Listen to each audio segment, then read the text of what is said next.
আসসালামু আলাইকুম, আমি রুহুল আমিন আদনান। আমি একজন গ্রাফিক্স এবং ইউআই ইউএক্স ডিজাইনার। আজকে একটা টপিক নিয়ে কথা বলবো। থাম্বনেল দেখে হয়তো অনেকে বুঝতে পারছেন, যারা ইউটিউবে দেখতেছেন আর যারা ফেসবুকে দেখতেছেন তারা হয়তো বা ক্যাপশন পড়ে বুঝতে পারছেন যে কী নিয়ে কথা বলবো। টপিকটা হচ্ছে যে ফ্রিল্যান্সিং করে আসলে মানুষ কতটা সাকসেস হয় বা তাদের আর্নিং কীরকম হয়। এটা নিয়ে আমি বিস্তারিত একটু আলোচনা করি আমার অবজারভেশন থেকে। যে তুমি যদি দেখো যে একটা কোর্সের মধ্যে যে কোনো একটা কোর্স লঞ্চ হওয়ার পর সেই কোর্সে যদি 100 জন এনরোল করে ফ্রিল্যান্সার হওয়ার জন্য, একটা স্কিল গেইন করার জন্য, আহ, এই 100 জনের মধ্যে 70 জন আসলে টিকবে না। এটা ধরে নাও যে 60 থেকে 70 জন তোমার টিকবে না। ঠিক আছে, র্যান্ডম তোমার হইতে পারে, রেয়ার কেস হইতে পারে যে সবাই টিকে গেছে।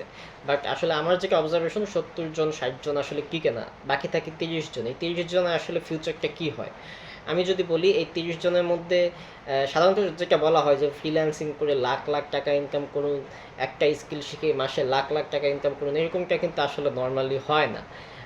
এই যে 30 জন, এই 30 জনের তোমার 10 জনও নিকট ভবিষ্যতে লাখ লাখ টাকা মাসে ইনকাম করতে পারবে কিনা সন্দেহ। পারবে না যে জীবনে তা না, পারবে, বাট নিকট ভবিষ্যতে পারবে না, সেটার জন্য অনেক স্ট্রাগল করতে হবে।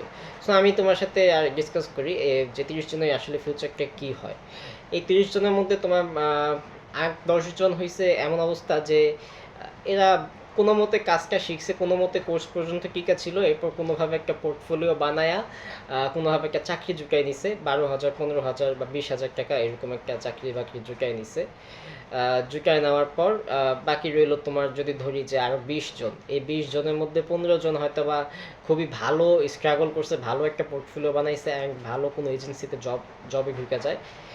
জবে ঢোকার পর এরা খুব দ্রুত গ্রো করে, যেহেতু এভারেজ একটা মানে আনুমানিক একটা গড় একটা হিসাব তোমাকে বলতেছি যে বাকি যে 15 জন আছে, এরা কি করলো, এরা খুবই ভালোভাবে স্ট্রাগল করলো, ভালোভাবে কাজ করলো, কাজ শিখলো, অ্যান্ড তারা কোনো একটা আইটি আইটি ফার্মে ঢুকে গেল অ্যাজ এ জব, তারা জব হোল্ডার।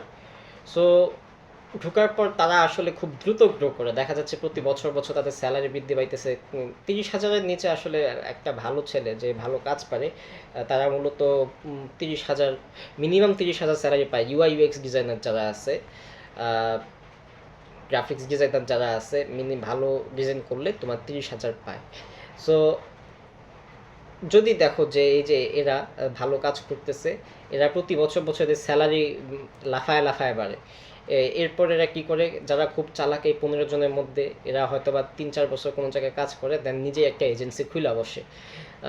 আবার অনেকে আছে এরা বাইরের দেশে জব নেয়, 4-5 বছর বাংলাদেশে কাজ করে, দেন 4-5 বছর পর বাইরের দেশে কোনো ভাইয়ের মাধ্যমে অথবা নিজেই স্ট্রাগল করে আল্লাহ তাআলা নিজ হাতে তাকে বাইরের দেশে কোনো একটা ভালো জব পাওয়ায় দেয় এবং তার মাসে 70-80 হাজার টাকা। এক একজনে এক এক রকম, এটা আসলে কোনো লিমিটেশন নাই। ঠিক আছে, বাইরের দেশে জবে যেখানে যেরকম স্যালারি হইতে পারে। আর বাকি যে এই 5 জন থাকে, এই 5 জন ভাই, আমি যে 5 জন বলতেছি, এই 5 জন তোমার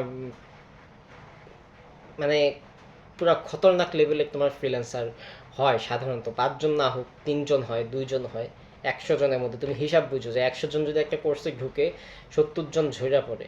ঠিক আছে, আমি যে কোর্সে ঢুকছিলাম, এই কোর্সে তোমার এনরোল করছিল হচ্ছে ইউআই ইউএক্স ডিজাইনের একটা কোর্সে ঢুকছিলাম, আমাদের সাথে ছিল 130 জন। এই 130 জনের মধ্যে লাস্টে আমি দেখছিলাম কোর্সের মধ্যে কী কা ছিল তোমার, ক্লাসে জয়েন করতো 60 জন, 40 জন, 50 জন এরকম জয়েন করতো। ঠিক আছে, এই ধরি যে 50 জন লাস্ট পর্যন্ত ঠিক আছে, কারণ লাস্টে আমিও ক্লাস করি নাই আসলে লাস্টের দিক দিয়ে। ঠিক আছে, সো লাস্টের দিক দিয়ে কথা যদি বলি, যে লাস্টের দিক দিয়ে গিয়ে মানে অর্ধেক তো গেছেই আগেই বললামই যে 130 জন ছিল, পরে ক্লাসে দেখতাম যে 60 জনও জয়েন হয় না, এরকম অবস্থা ছিল। সো যাই হোক, আহ, এরকমই মূলত যে তোমার ফ্রিল্যান্সিং করলেই যে কেউ লাখ লাখ টাকা ইনকাম করে, এটা আসলে একটা ভুল কনসেপ্ট। তুমি যদি এখন তুমি আসলে এই ভিডিওটা কেন দেখতেছো, আমি সেই কনসেপ্টে কথা বলি। যে তুমি কি করবা, তোমার যদি ফ্রিল্যান্সিংয়ে ঢুকো, কোনো এক আইটি ইন্ডাস্ট্রিতে ঢুকতে চাও, তাহলে আমি বলবো ধৈর্য শক্তি নিয়ে ঢুকো। আর অবশ্যই এই চিন্তা থেকে বাইর হয়ে যাও যে ফ্রিল্যান্সিং একটা কোর্স করলেই তুমি লাখ লাখ টাকা ইনকাম করতে পারবা। এই ধরনের কনসেপ্ট ঠিক রাখাই যাবে না মাথার মধ্যে, ঠিক আছে? তুমি কিন্তু একদম নাহলে ধ্বংস হয়ে যাবা, মানসিক শক্তি একদম হারায় ফেলবা, ঠিক আছে? কারণ অনেক সময় লাগে, অনেক সময় লাগে এগুলাতে। সো ওভারঅল আমি যদি বলি যে ফ্রিল্যান্সিং করলেই কেউ লাখ লাখ টাকা কামায় না। হ্যাঁ, অধিকাংশই ঝইরা পড়ে। আর যারা টিকা থাকে এদের কারো অবস্থা খুব করুণ থাকে। বাট এদের চাকরির জন্য মানে মরতে হয় না, ঠিক আছে? এত ঘুরতে হয় না। আর অনেকে আছে যে যাদের স্যালারি লাফায় লাফায় বাড়ে, ইংরেজিতে আর কি, ইংরেজিতে এদের চাহিদা বাড়ে হাতের কাজ ভালো হওয়ার কারণে, নিজেকে আপডেট রাখে সব সময়। আর দুই একজন থাকে, এরা আসলে প্রতি 100 জনের দুই একজন, তিনজন, চারজন, পাঁচজন থাকে, এরা আসলে খতরনাক লেভেলে ফ্রিল্যান্সার হয়। এরা ফ্রিল্যান্সিং করে নিজেদের একটা প্রতিষ্ঠান দাঁড় করায় ফেলাইতে পারে, ঠিক আছে? সো তারাই মূলত লাখ লাখ টাকা কামায় মাসে, যেটা বলে যে মাসে 5 লাখ 10 লাখ এরকম টাকা ইনকাম করে, এরা তারাই, এই দুই তিনজনই, ঠিক আছে? সো এই তুমি যদি আসো তাহলে তুমি এটা মাথায় রেখে আসবা যে তোমাকে জব করতে হবে কোনো না কোনো সিনিয়র ডিজাইনারের আন্ডারে অথবা কোনো সিনিয়র প্রোগ্রামারের আন্ডারে তোমার জব করতে হবে, অনেক দিন শিখতে হবে লাথি কুতা খায়া। দেন তুমি, তোমার স্যালারি বাড়বে, দেন তুমি বাইরের দেশে অ্যাপ্লাই করতে পারবা। এরকমই চিন্তা ভাবনা নিয়ে তারপর ঢুকবা। ভুল কনসেপ্ট নিয়ে ঢুকো না যে কোর্স করলেই তুমি একেবারে অনেক বড় লোক হয়ে যাবা, ঠিক আছে? এই ধরনের কনসেপ্ট নিয়ে মোটেও আইটি ইন্ডাস্ট্রিতে ঢুকো না, ওকে? আর আমার জন্য দোয়া করো যাতে আমিও খাতারনাক লেভেলের ফ্রিল্যান্সার হতে পারি, ঠিক আছে? এই তো, আসসালামু আলাইকুম ওয়া রাহমাতুল্লাহ।